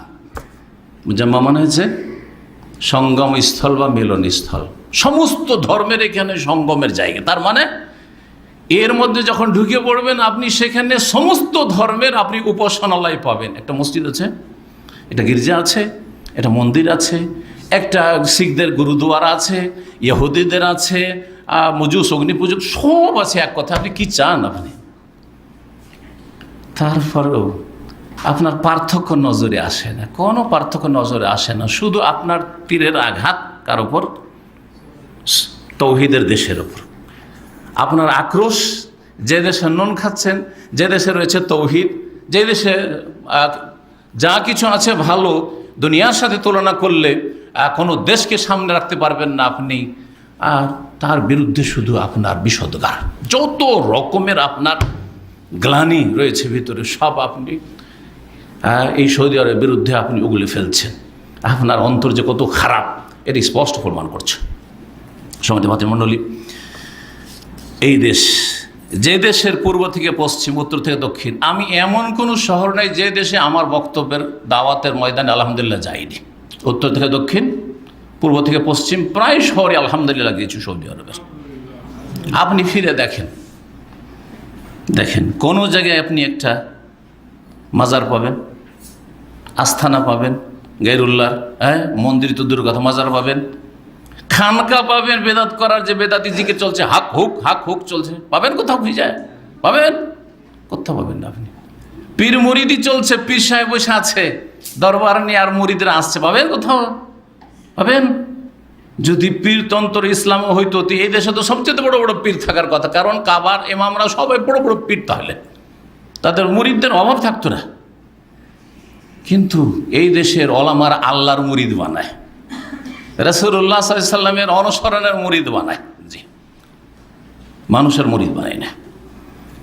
সম্মানিত ভাতৃমণ্ডলী, না শিরক পাবেন, না বিদাত পাবেন, না কবর পর গম্বুজ পাবেন, না পাকা কবর পাবেন। বাদশাহ আব্দুল্লাহর, বাদশাহ ফাহাদের, যে কোনো রাজা বাদশাদের কবর দেখেন, কাঁচা কবর, একজন গরিবের কবরের মতো। বাদশাহ ফয়সাল রহমতুল্লাহ আলাইহি এক সময় জিয়াউল হকের আমলে, পাকিস্তানের জিয়াউল হক, জিয়াউর রহমান বাংলাদেশ আর পাকিস্তান হচ্ছে জিয়াউল হক, জেনারেল জিয়াউল হক, ওই আমলে পাকিস্তান গেলেন। তো যখন গেলেন তো ওনাকে জিয়াউল হক নিয়ে গেলেন এতে কি বলছে, যেখানে মোহাম্মদ আলী জিন্নাহ, যে তাদের কায়েদে আজম, কায়েদে আজমের কবর আছে, সেখানে মাজার হয়ে আছে, মানে ফুল চড়া, চাদর চড়া, পাকা করা, সেখানে নিয়ে গেলেন। তো ওখানে গিয়ে তো সবাই সিজদা করলো, সব নেতারা পাকিস্তানি। ও দেখার পরে বলে আমি এখানে ঢুকবো না। কেন? ইনি দেশের জনক, তারপরে জাতির পিতা, মোহাম্মদ আলী জিন্নাহ হচ্ছে পাকিস্তানের জাতির পিতা, তো একটু শ্রদ্ধা করি। তো বলছে যে তোমরা এটাকে পাকা করেছো, আর তারপরে এখানে তোমরা শ্রদ্ধা করবে, একটা মৃতকে শ্রদ্ধা করবে আর তার সামনে ঝুঁকবে। যদি এটাই করতাম তাহলে আমাদের কাছে সবচেয়ে বড় ব্যক্তিত্ব আছেন মোহাম্মদ রাসূলুল্লাহ সাল্লাল্লাহু আলাইহি ওয়াসাল্লাম। রাসূলুল্লাহ খবর আছে আমার মদিনা মুনাওয়ারায়, আমি সেই দেশের শাসক, আমি ইচ্ছা করলে সেটাকে স্বর্ণ দিয়ে, হীরা মণিমুক্তা দিয়ে বেঁধে পাকা করে আর সাজিয়ে, ফুল চড়িয়ে, চাদর চড়িয়ে, তারপরে সেখানে সেজদা করবো। আমি এখানে কেন আসবো? এখানে কেন শ্রদ্ধাঞ্জলি দিতে আসবো? এখানে কেন আসবো আমি? কথা বুঝতে পেরেছেন? তারপর আপনাকে কোনো পার্থক্য লাগে না সৌদি আরব, পাকিস্তান, সৌদি আরব আর অন্য অন্য দেশ, সৌদি আরব, বাংলাদেশ, বরং আবেগী বাঙালি বলছেন আমাদের দেশ হাজারো গুণে ভালো। আমি আল্লাহ বাঙালির কাছ থেকে শুনি এগুলো কথা, আমাদের দেশ হাজারো গুণে ভালো। কোনো একটা কারো দোষ পেয়ে গেল, একটা জালেম জুলুম করিয়ে দিল, হয়তো আমাদের দেশ অনেক ভালো। মূর্খ, কিছুই বুঝেন না। সুম্মাম বুকমান উময়ুন ফাহুম লা ইয়াকিলুন, কিছুই বুঝে না, জি, নির্বোধ। এখানে আকীদা বিরোধী কিছু পাবেন না আপনি। এমন কি আল্লাহ ছাড়া অন্যের কসম, আমাদের দেশে রাত দিন কেউ বাপের কসম, কেউ মায়ের কসম, কেউ দানার কসম, কেউ চোখের কসম করছে না, রাত দিন শুনতে আছে। নাম যদি কারো থাকে আব্দুর রহমান, জীবনে আব্দুর রহমান শুনবেন না, রহমান ভাই, ও রহমান ভাই হয়ে গেছে। কারণ আব্দুল খালেক বলছে খালেক ভাই, ও সৃষ্টিকর্তা, ও আল্লাহ নাকি ওর ভাই। আব্দুর রাজ্জাক, ও রাজ্জাক ভাই, রিজিক দাতাই নাকি ওর ভাই হয়ে গেছে। এই হলো আমাদের জ্ঞানের পরিধি আর আমাদের ইসলাম। এই দেশে জীবনে কোনো সৌদিকে বলতে শুনেছেন রাজ্জাক তাল শুনেছেন? খালেক তাল শুনেছেন? নাম বলতে জানে, তৌহিদ বুঝে, যে কোনটা তৌহিদ হবে কোনটা শিরিক হয়ে যাবে, বুঝে। জি হ্যাঁ, ছোট বাচ্চা বুঝে।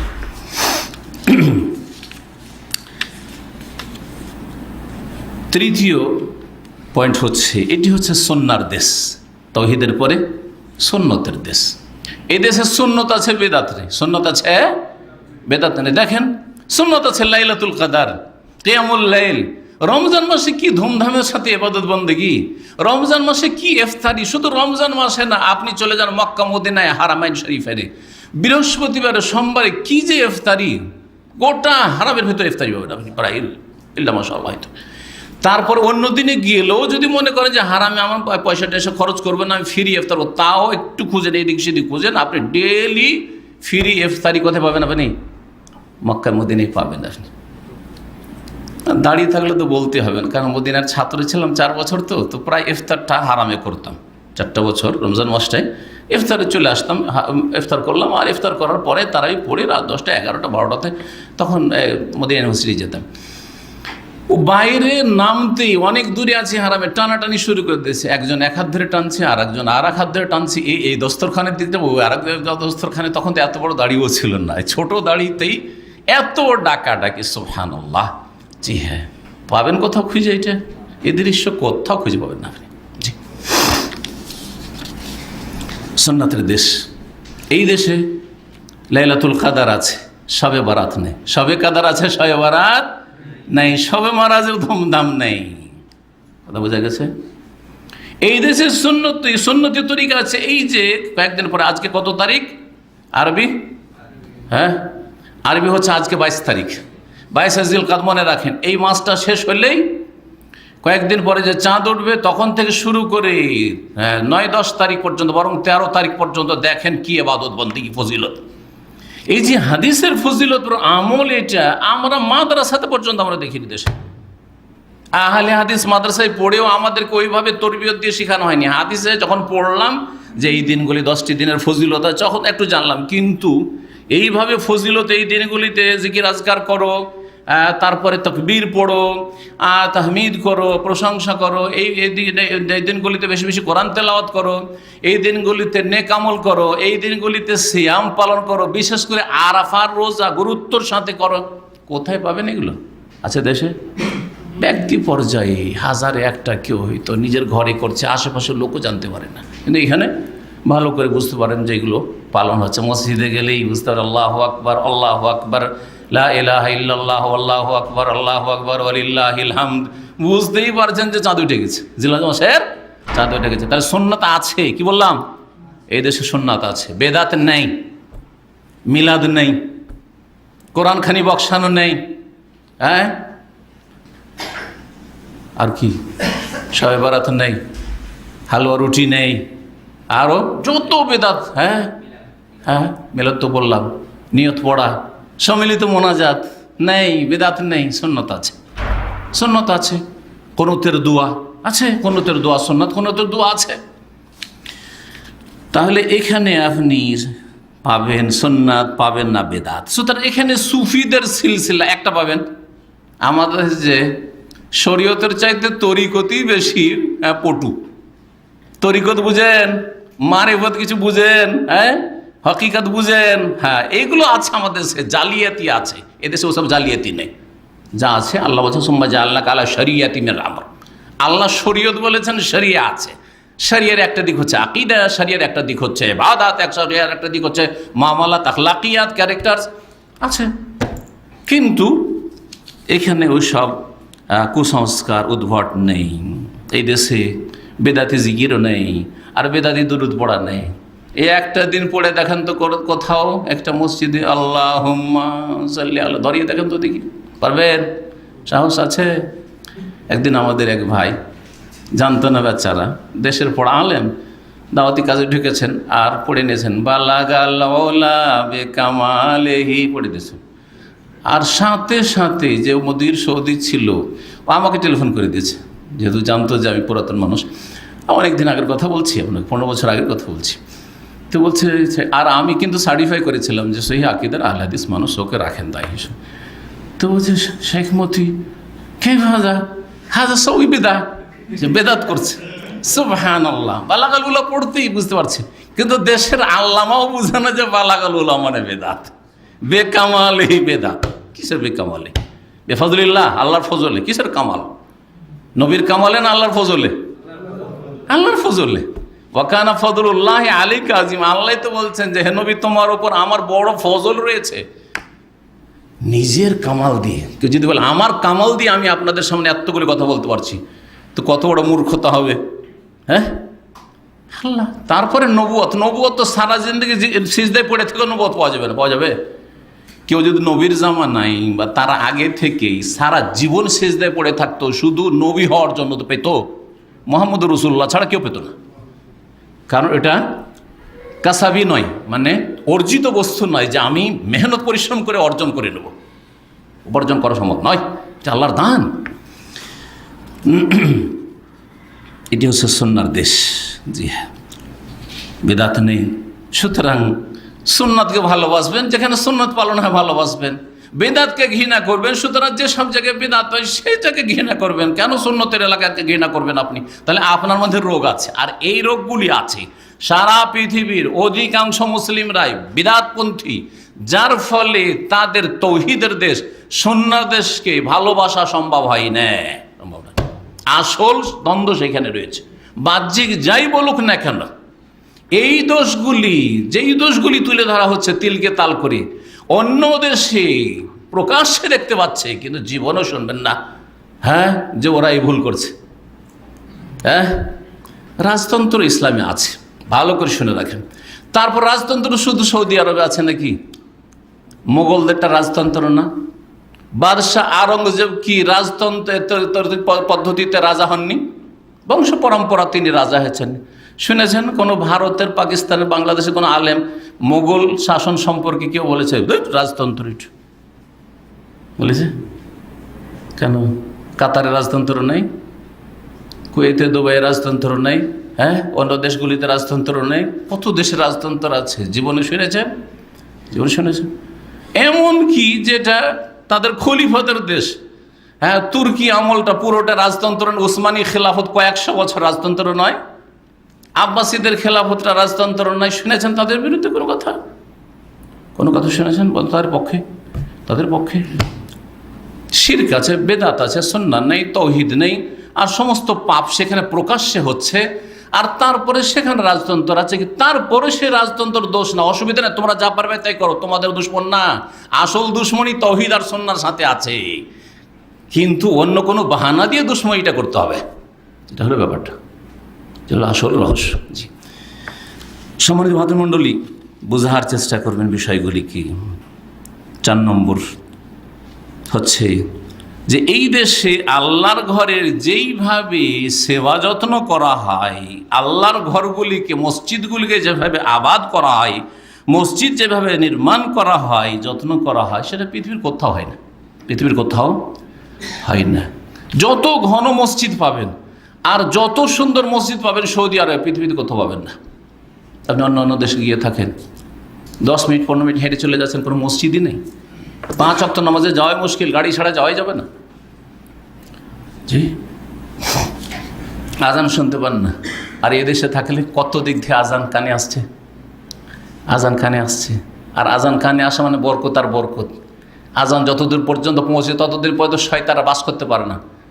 এদিকে থেকে আজান শুরু হয়েছে, শয়তান পালাতে শুরু করেছে। আবার ওই দিক থেকে আজান শুরু হয়েছে, শয়তান আর পালাতে শুরু করেছে। কোন দিকে পালাবে শয়তান? কোন দিকে পালাবে শয়তান? দিশেহারা শয়তান এই আরব দেশে। আলহামদুলিল্লাহ, এক আজান আর এক আজানের সাথে টক্কর খাচ্ছে। শয়তানের স্থায়ী নেই এই দেশে, আলহামদুলিল্লাহ। এই জন্য শয়তানের উপদ্রব এই দেশে কম।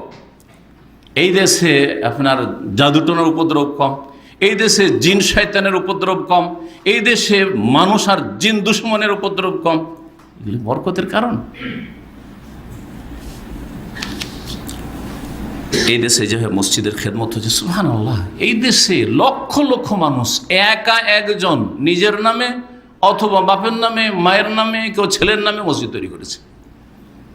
পাশে খোবার একটা মসজিদ আছে। আমরা সাধারণত, আপনারা জানেন যে মৃত বাপমার নামে অথবা নিজের নামে একটা করে মসজিদ তৈরি করে যাবে, একাধিক মসজিদ। অনেকে তো অনেকগুলি মসজিদ তৈরি করে দিয়েছে দেশ বিদেশে, এই দেশেও। একটি মসজিদ আছে খোবারে, সবচেয়ে সুন্দর মসজিদ, এবং সেখানে ইসলামিক অনেক অ্যাক্টিভিটিস রয়েছে, বক্তব্য, তারপরে কোরআন হেফজের ব্যবস্থা, আর স্পেশাল সেখানে বাৎসরিক কোরআন হেফজের কম্পিটিশন হয়। সেই মসজিদটি তৈরি করেছে ছেলের বাবা। ছেলের যুবক মাত্র 16 বা 18 বছর, গাড়ি চালিয়ে থেকে অ্যাক্সিডেন্ট করে মারা যায়। ওই ছেলের নামে মসজিদ তৈরি করেছে, আর এতগুলি দাওয়াতি কাজ আর কোরআন সুন্নাহর খেদমত করছে আলহামদুলিল্লাহ। এই মসজিদের নাম আমাদের ছেলেরা বলতে পারবে, জি, কারণ আমার ছেলেরা ওইখানে কম্পিটিশনে হাজির হয়েছে আলহামদুলিল্লাহ একাধিকবার। তো এই দেশে যেভাবে আল্লাহর ঘরের খেদমত হয়, আর বিশেষ করে বাইতুল্লাহর খেদমত আর মসজিদ নববীর খেদমত দেখতে পাচ্ছেন। আজকে থেকে 30 বছর আগে যখন আমরা মদিনা ইউনিভার্সিটিতে প্রবেশ করি প্রথম লেখাপড়ার জন্য, তখন মসজিদ নববী একেবারে ছোট্ট জায়গা ছিল, আর বাকি চারিদিকে যে দেখছেন বাদশাহ ফাহাদের যে এক্সটেনশন দেখছেন, সেগুলি সব টিন সেট ছিল। টিন সেট, এত গরম, শুধু পাখা চলতো, গরমে দাঁড়ানো যেত না মাগরিবের সাথে। এই নামাজ পড়েছি।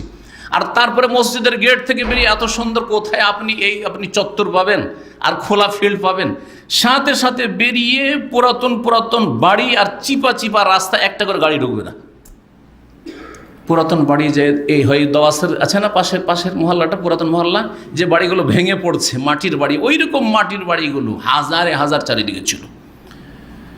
যখন তখন আগুন লেগে যেত। আমাদের আগের খবর বলছি, সেখানে এসে শুনলাম যে এগুলো আমরা আসার পরে ভেঙে ফেললো কয়েক মাসের মধ্যে আলহামদুলিল্লাহ। তারপর কাজ শুরু হয়ে গেছিল। তো এইগুলোতে যখন তখন আগুন লাগতো, আর সেই আগুনে অনেক সময় মসজিদ নবীর ক্ষয়ক্ষতি হতো। এই ছিল অবস্থা। এত বিশাল খেদমত যা হারমাইন শরীফের মসজিদ নবী আর মসজিদে হারামের এই সৌদি আরব এবং সৌদি আরবের শাসকরা আলে সৌদ হাফেজাহুল্লাহ তাআলা করেছে। আর তারপরে কত যে সুবিধা করেছে, এছাড়াও যেই সুবিধাগুলি হাজিদার করেছে এখানে বলে দিয়ে সাথে সাথে এক সময় জামরাতে প্রতি বছর দুর্ঘটনা হতো। পাথর মারতে গেলে একটা দুর্ঘটনা বা একাধিক দুর্ঘটনা হবেই, কিছু লোক মরবে। অবস্থা ছিল আমাদের যুগে। আল্লাহ বাঁচিয়েছে আমাকে একবার ওইরকম পরিস্থিতিতে, লম্বা ঘটনা বলার সময় নেই, কিন্তু আলহামদুলিল্লাহ আল্লাহ কিছু হায়াত রেখেছিল সেই জন্য। নাহলে সেটা ছিল আমার 95 বা 94-এর অবস্থা। কোথায় সেই যুগে যৌবনকালে ওদের পাশ করার পরে আল্লাহু আকবার। পাথর মারতে গিয়ে যে নিরাপদ ফিরে আসতে পারবো কিনা, এখন পাথর মারতে আরামে যাচ্ছেন, আরামে আসছেন, কোনো চিন্তা নেই। এক রাস্তা দিয়ে যাচ্ছেন, আর এক রাস্তা দিয়ে আসছেন, কোনো চিন্তা নেই। জাননি কয় তলা করে দেওয়া হয়েছে, হয়তো অনেকে দেখেননি। হ্যাঁ, জি হ্যাঁ, কয়েক তলা করে দেওয়া হয়েছে। আর সেই জামারগুলি অনেক বড় করে দেওয়া হয়েছে। ছোট্ট ছিল তো, ছোট্ট একটা পিলার ছিল। আল্লাহু আকবার, মারতে গিয়েও মরতো অনেকে, রাস্তাতে মরতো। এটা সম্প্রসারণ হইল। তারপরে সাফাতেও এক সময় কিছু লোক মারা গেল। সাফাতে এমন চিপে যেত একটা জায়গায়, সাফা মারকে এত প্রশস্ত করে দিয়েছেন যে মাশাআল্লাহ, দেখেন এখন কত বড় করে দিয়েছে। তারপরে মাতাফে ভিড় ভাড়, নিচে তওয়াফ করা সম্ভব হয় না হজ মৌসুমে, রমজান মাসে। এখন যান আপনি মাতাফকে, তওয়াফের জায়গায় কত লম্বা চড়া প্রশস্ত করে দিয়েছে আলহামদুলিল্লাহ রাব্বিল আলামিন। জি হ্যাঁ। আর মসজিদে হারাম তো বাড়তে মাশাআল্লাহ বাদশাহ আবদুল্লাহ রহমতুল্লাহ আলাইহির যুগে যেটা কিং আবদুল্লাহ এক্সটেনশন শুরু হয়েছে, সেটা তো বিশাল এরিয়া। সেটা যখন পুরোপুরি চালু হয়ে যাবে, খুলে যাবে, তখন দেখবেন কত বিশাল এরিয়া। আর ওইদিকে যদি কেউ সলাত আদায় করে থাকেন তো বুঝতে পারবেন। বিশেষ করে ঈদের সময় ওখানে যেতে বাধ্য হয় মানুষ, আর জুমাতে একটু লেট করে আসলে ওখানে যেতে কোথাও জায়গায় পান আর না পান, ওই দিকটায় জায়গায় আপনি পাবেন। এই বিশাল খেদমত এই দেশের শাসকরা করছে। সুতরাং কেন বা তাদেরকে ভালোবাসবো না? আল্লাহর জন্য যদি ভালোবাসা হয় তাহলে কেন ভালোবাসবো? 5 নম্বর যে বিষয়টি, সেটা হচ্ছে এখানে জুমা পড়া আর জামাতে সালাত আদায় করা কত যে সহজ। আপনি তুলনা করেন আপনার এলাকার সাথে, আপনার শহরের সাথে, আপনার দেশের সাথে বা অন্য দেশের সাথে আপনি তুলনা করেন, তাহলে বুঝতে পারবেন এখানে জুমাতে কত সুন্দর ব্যবস্থা। এবং জুমাতে সুবহানাল্লাহ, অন্য দেশে গেলে একটা কোরআন পড়বেন আপনি, হয়তো মসজিদে কোরআন খুঁজে পাচ্ছেন না আপনি। এখানে কত কোরআন নেবেন আপনি? যদি প্রত্যেক মুসল্লি একটা করে মুসাফ ধরে, কোরআন পড়তে চায়। আজকাল তো মোবাইলে পড়া শুরু করে দিয়েছে লোকেরা, তারপরও কোরআন কারিমের অভাব হবে না। মসজিদে সকাল থেকে মসজিদ খুলে দেওয়া হয়েছে জুমার দিনে, আসো, যে যত পারো আগে আসো। তারপরে এই ইবাদতগুলি কত সহজ করে দেওয়া হয়েছে, এই ইবাদতগুলি কত সহজ করে দেওয়া হয়েছে। দেখেন, আমাদের মতো মদিনা ফারেক হাজার আলেম আছে, যারা বিভিন্ন দেশে বসবাস করে। আমার ক্লাসমেটরা অনেক দেশে চলে গেছে, পশ্চিমে, পূর্বে, ভারতে, বাংলাদেশে, 120 দেশের ছেলেরাও আমার সাথে ছিল। অনেকের ছেলেরা নিজে আলেম হয়ে, মাদানী আলেম হয়ে ছেলে মেয়েদেরকে ওই রকম নামাজি বানাইতে পারে না, কারণ পরিবেশ হচ্ছে উল্টা, প্রতিকূল পরিবেশ, বিপরীত পরিবেশ, কন্ট্রোলের বাইরে, কন্ট্রোলের বাইরে। বাড়ির বাইরে গেলেই খারাপ অবস্থা, সঙ্গ খারাপ, সুতরাং সঙ্গ দোষে লহব আসে, এই হচ্ছে অবস্থা। কন্ট্রোল করতে পারছে না, ছেলেকে ওই রকম নামাজি বানাইতে পারছে না। বড় বড় তারা আলেম, আমাদের চাইতে বেশি এলেম রাখে, কিন্তু ছেলে মেয়েদের কন্ট্রোল করতে পারেনি। কিন্তু আলহামদুলিল্লাহ, আলহামদুলিল্লাহ, এই দেশে অন্তত ছেলে মেয়ে নিয়ে থাকলে যদি একটু চেষ্টা করেন, আমার ছেলেকে ছোট্ট থেকে ইসলাম যেভাবে বলেছে যে আমি 7 বছর থেকে চেষ্টা করব, 10 বছর থেকে আমি একবারে চাপ দিয়ে নামাজ পড়াবো, আর 15 বছরের ট্রেনিং হয়ে গেছে, 15 বছর আর বলার দরকার নেই, বলার দরকারই হবে না। আপনার ছেলে আপনার চাইতে আগে নামাজি হয়ে গেছে, পরীক্ষা করে দেখেন আপনি। যারা পরিবার নিয়ে আছেন ভালো করে বুঝতে পারছেন। শুধু আপনার জুমা জামাত সহজ হয়নি, আপনার ছেলে মেয়েদের জন্য জুমা জামাত সহজ হয়ে গেছে। জানতে পারছেন কখন জামাত হচ্ছে দেশে, বুঝতে পারেন না কখন জামাত হয়ে গেল, কখন কে নামাজ পড়ে চলে গেল, জামাতই পাওয়া যায় না, প্রায় একা পড়তে হয়, আর না হলে জামাতে কি যে নামাজ, বেদাতি নামাজ, কোন দিকটা বলবো। জি, এই দেশে জুমা জামাত এবং ছেলে মেয়েদেরকে নামাজি বানানো কত যে সহজ, সুবহানাল্লাহ। এটা এই দেশে যারা পরিবার নিয়ে আছে এবং ছেলে মেয়েকে মুসলিম করার চেষ্টা করেছে, নামাজি করার চেষ্টা করেছে, তারা ভালো করে বুঝতে পারবে। এই দেশে নামাজ পড়লে কেউ আপনাকে পেরেশান করবে না, বরং সম্মান করে ভালোবাসবে। মুসল্লি, 5 ওয়াক্ত নামাজি, সবাই ভালোবাসবে আপনাকে, আপনার ছেলে মেয়েদেরকে ভালোবাসবে, ছেলেরা আপনার নামাজ পড়তে ভালোবাসবে। বরং প্রত্যেক নামাজে পানি আছে, অনেক মসজিদে খেজুর আছে, গাহুয়া পর্যন্ত আছে। দাম্মামে এক মসজিদে গেছি এক সময়, দুপুরবেলা ছিল সম্ভবত, অথবা সন্ধ্যাবেলা ছিল, 5 ওয়াক্ত নামাজে খেজুর থাকে, গাহুয়া থাকে, জুস থাকে। দাম্মামে আছে, কাছে 3-4 কিলোমিটার দূরে আছে। জি, খেজুর তো অনেক মসজিদেই থাকে। জি হ্যাঁ, কয়েকদিন আগে আমার মসজিদে দেখছি খেজুর আছে, চকলেট আছে, জুসও আছে, পানিও আছে। সুবহানাল্লাহ। আসরের সময়, জোহরের সময় আমি চিন্তা করলাম যে এই যে এত গরম, এই গরমে যাতে করে আকৃষ্ট হয় বাচ্চারা, গরমে যেতে চাইবে না মসজিদে, হ্যাঁ, জোহর আসরে। যখন জানবে যে একটু চকলেট পাওয়া যাবে, ওখানে খেজুর পাওয়া যাবে, ওখানে জুস পাওয়া যাবে, দিবে দৌড়। আর এইভাবে তরবিয়তটা হোক না কেন, এটা তরবিয়তের তরিকা বা শেরু, মানুষকে আকৃষ্ট করো, মানুষকে উৎসাহিত করো। জি, তো এই দেশে জুমা জামাত খুব সহজ। এই দেশে হাজী সাহেবদের যে খেদমতটা 1400 বছর ইতিহাসে কখনো হয়নি। আল্লাহু আকবার, অসাধারণ খেদমত হাজী সাহেবদের। আপনি কল্পনা করতে পারেন না যেইভাবে হাজীদের খেদমত করা হয়, ইসলামের ইতিহাসে কোনো যুগে খুঁজে পাবেন না। জি হ্যাঁ, আমি তুলনা করব না খোলাফায়ে রাশিদের যুগের সাথে, কারণ তখন যেই রকম শক্তি সামর্থ্য ছিল ওই হিসাবে অনেক বেশি ছিল, অনেক বেশি খেদমত হয়েছে।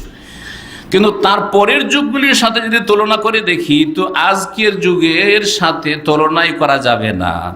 মক্কার হারামের কথা বললাম, তওয়াফের জায়গা, সাইয়ের জায়গা, জামরাতের জায়গা, এসব যে প্রশস্ত করা হয়েছে, সুবিধাজনক করা হয়েছে।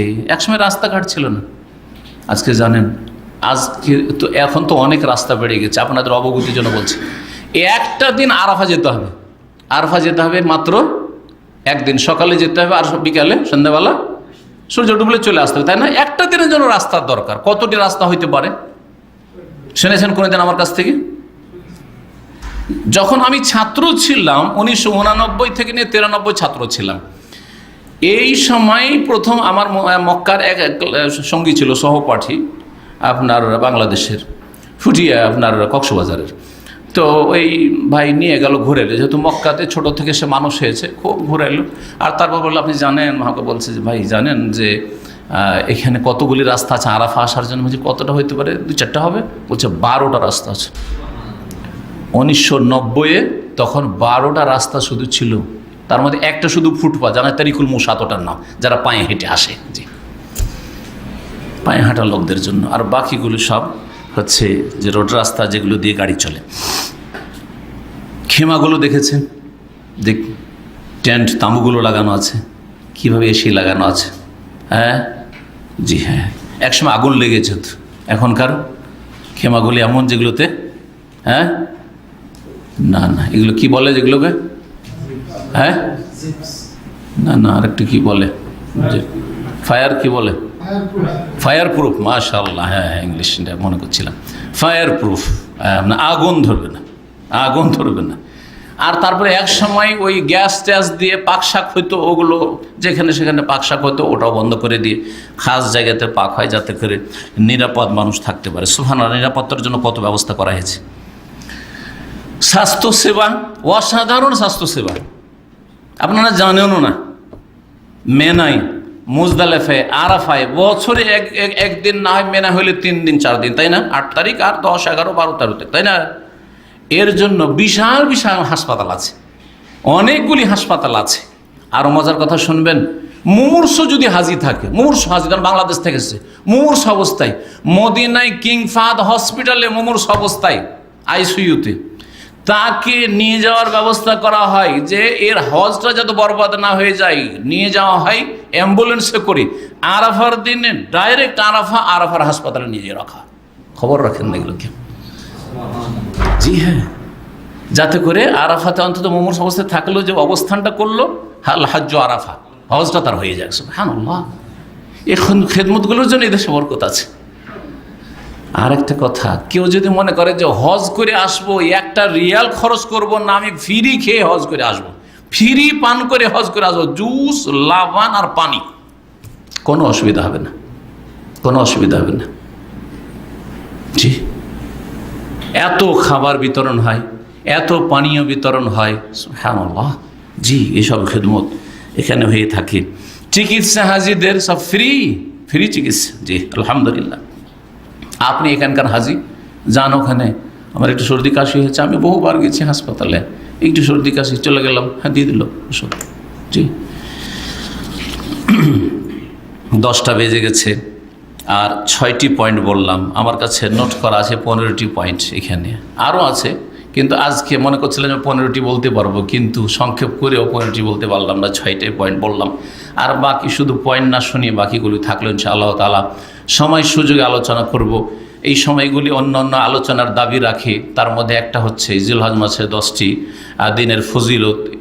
এই সম্পর্কে একটি হাদিস আপনাদেরকে শোনায়, রাসূলুল্লাহ সাল্লাল্লাহু আলাইহি ওয়াসাল্লামের সহিহ হাদিস, মা মিন আইয়ামিন আল আমালুস সালিহ ফিহা আহাব্বু ইলাল্লাহি মিন হাযিহিল আইয়াম। এমন কোনো দিন নেই যেই দিনগুলির নেক আমল এই 10টি দিনের নেক আমলের চাইতে বেশি প্রিয় হতে পারে আল্লাহ রাব্বুল আলামিনের কাছে। সাহাবীরা জিজ্ঞাসা, ওয়ালাল জিহাদু ফি সাবিলিল্লাহ, আল্লাহর রাস্তায় কেউ যদি জিহাদ করে, কেউ আল্লাহর রাস্তায় জিহাদ করছে সশস্ত্র, বদর উহুদের মতো ওই রকম জিহাদ, যারা সত্যি ফি সাবিলিল্লাহ, আর একদল বাড়িতে বসে বা মসজিদে বসে আল্লাহর ইবাদত বন্দেগী করছে, নেক আমল করছে এই জিলহজ মাসের 10টি দিনে, তো তারপরেও কি মুজাহিদের চাইতে বেশি এরা সওয়াব পাবে? ওয়ালাল জিহাদু ফি সাবিলিল্লাহ, এমনকি জিহাদের চাইতে বেশি ফজিলত হবে এই দিনের নেক আমলগুলি। ইল্লা রাজুলুন খারাজা বিনাফসিহি ওয়া মালি ফালাম ইয়ারজি মিন যালিকা বিশাই। তবে কোনো মানুষ যদি জান মাল নিয়ে আল্লাহর রাস্তায় বের হয় আর কোনো কিছু নিয়ে না ফিরে আসে, আল্লাহর রাস্তায় সব কিছুকে উৎসর্গ কুরবানি করে দেয়, মানে শহীদ হয়ে যায়, তাহলে তার মর্যাদা কেউ পাবে না। রাসূলুল্লাহ সাল্লাল্লাহু আলাইহি ওয়াসাল্লাম, আরেকটা হাদিস মুসনাদ আহমদে রয়েছে, এই হাদিসের সাথে মিলা, তাতে নবী সাল্লাল্লাহু আলাইহি ওয়াসাল্লাম বলছেন, এই দিনগুলিতে ফাকসিরু ফিহিন, এই দিনগুলি হচ্ছে আহাব্বু ইলাল্লাহ এবং আযমু ইনদাল্লাহ, আল্লাহর নিকট সবচেয়ে মহান দিন আর সবচেয়ে প্রিয় দিন। সুতরাং ফাকসিরু ফিহিন মিনাত তাকবীরি ওয়াত তাহমিদি ওয়াত তাহলিলি, এই দিনগুলিতে বেশি বেশি তাকবীর পাঠ করো, আল্লাহু আকবার, বেশি বেশি তাহমিদ ওয়ালিল্লাহিল হামদ পাঠ করো, আলহামদুলিল্লাহ পাঠ করো, আর বেশি বেশি তাহলিল মানে লা ইলাহা ইল্লাল্লাহ পাঠ করে। এই জন্য আল্লাহু আকবার, আল্লাহু আকবার, লা ইলাহা ইল্লাল্লাহ, আল্লাহু আকবার, আল্লাহু আকবার, ওয়ালিল্লাহিল হামদ। লা ইলাহা ইল্লাল্লাহ তাহলিল হয়ে গেল, আল্লাহু আকবার কয়েকবার করে তাকবীর হয়ে গেল, আর ওয়ালিল্লাহিল হামদ আল্লাহর প্রশংসা হয়ে গেল। এছাড়াও যে কোনো নেক আমল করে, বিশেষ করে আরাফার যে 9 তারিখ, সেই দিনটা কি করবেন? সিয়াম পালন করবেন, ভুলবেন না। হয়তো সামনে আপনারা হয়তো এমন সুযোগ পাবেন না, অথবা আপনারা আসবেন কিন্তু আমি হয়তো বলার সুযোগ পাবো না, স্মরণ করিয়ে দিচ্ছি, দিনটা মনে রাখবেন। মনে রেখে 9 তারিখ আরাফার দিনে সিয়াম পালন করলে কি পাবেন? রাসূলুল্লাহ সাল্লাল্লাহু আলাইহি ওয়াসাল্লামকে জিজ্ঞাসা করে বলেন, ইউকাফিরুস সানাতাল মাদিয়া ওয়াল বাকিয়া, গত 1 বছরের গুনাহ কাফারা মোচন হবে আর আগামী 1 বছরের গুনাহ মাফ হবে। এই দিনগুলির মধ্যে রয়েছে হজ, বাইতুল্লাহর হজ, হজের কাজগুলি। এই দিনগুলির মধ্যে যারা হাজি নন তাদের জন্য রয়েছে বাড়ির কুরবানি, উজহিয়া। এই দিনগুলিতে 10 তারিখে রয়েছে ঈদুল আজহা। হ্যাঁ, এইরকম বহু এবাদত বন্দিগি রয়েছে। আল্লাহ যেন সুন্নতি কাজগুলি করার তৌফিক দান করেন এবং বিদআত থেকে বেঁচে থাকার তৌফিক দান করেন। এছাড়া কুরবানির মাসায়েল জানার প্রয়োজন রয়েছে, তবে আমাদের আলোচনা প্রতি বছর আছে, আর আমাদের আরও শেখেরা আছেন, ওনাদের আলোচনা হবে। হজের আলোচনা আগামীকালকে অনেকে রিকোয়েস্ট করেছে, ইনশাআল্লাহ তাআলা হজের ওপর কিছু আলোচনা রাখবো আমাদের হাদিসের ক্লাসের সাথে সাথে। আল্লাহ যেন আমাদেরকে নেক আমলে তৌফিক দান করেন এবং আমাদের নেক আমল কবুল করেন। আল্লাহ হাজিদের হজ কবুল করেন। হাজি সাহেবদেরকে যারা যেখান থেকে আসবে আল্লাহ যেন হেফাজতে নিয়ে যান, হেফাজতে রাখেন, হেফাজতের সাথে নিরাপদ যেন সহি সালামত বাড়িতে ফেরার তৌফিক দান করেন। যারা হজ করেছেন আল্লাহ তাদের হজ যেন কবুল করেন। যারা হজ করেছেন আল্লাহ তাদের বারবার হজ করার তৌফিক দান করেন। যারা হজ করেননি তাদেরকে আল্লাহ ফরজ হজ আদায় করার তৌফিক দান করেন। যদি ফরজ না হয়ে থাকে, আর্থিক সচ্ছলতা না থাকে, আল্লাহ যেন সচ্ছল করে দেন, রুজিতে বরকত দান করেন এবং আল্লাহ আপনাদের সকলকে যেন বাইতুল্লাহর হজ করে দেশে যাওয়ার তৌফিক দান করেন। সুবহান রাব্বিকা রব্বিল ইজ্জাতি আম্মা ইয়াসিফুন ওয়া সালামুন আলাল মুরসালিন ওয়াল হামদুলিল্লাহি রাব্বিল আলামিন।